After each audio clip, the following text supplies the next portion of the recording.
আমার কাছে মনে হয় ভুল সেটাই যে ভুল থেকে আপনি শিক্ষা গ্রহণ করতেছেন। এখন আমাদের হয় কি যে আমরা ভুল একটার পর একটা করে যাচ্ছি, দিনের পর দিন ভুল করে যাচ্ছি। এই ধরনের ভুল কিন্তু আপনার লাইফে কোনো কি বলে যে ক্রিয়েটিভিটি আনবে না। সেক্ষেত্রে ভুল হবে, ভুলের পর ভুল হবে। সেই ভুল থেকে যদি আমরা শিক্ষা গ্রহণ করতে পারি তাহলেই কেবলমাত্র আমরা কিন্তু সাকসেসের দেখা পাবো। এখন আপনি দিনের পর দিন ভুল করে যাচ্ছেন, সেখান থেকে নতুন কিছু শিখতেছেন না বা নিজেকে ইমপ্রুভ করতেছেন না, আর বলবেন যে আমি তো পারি না, আমাকে দিয়ে হচ্ছে না, এই সমাজের সাথে আমি তাল মিলাতে পারতেছি না, আমাকে দিয়ে কিচ্ছু হবে না।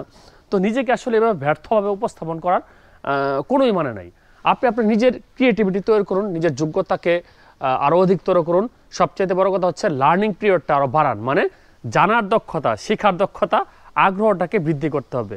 বলা হচ্ছে কি যে যে পথ দেখায় সে থাকে সবচেয়ে এগিয়ে। আর আমি বলি কি যে যার ভিতরে জানার দক্ষতা আছে এবং সেই কাজটাকে প্রতিফলন করার মতো ধৈর্য আছে, সেই থাকে সবচেয়ে এগিয়ে। ধন্যবাদ।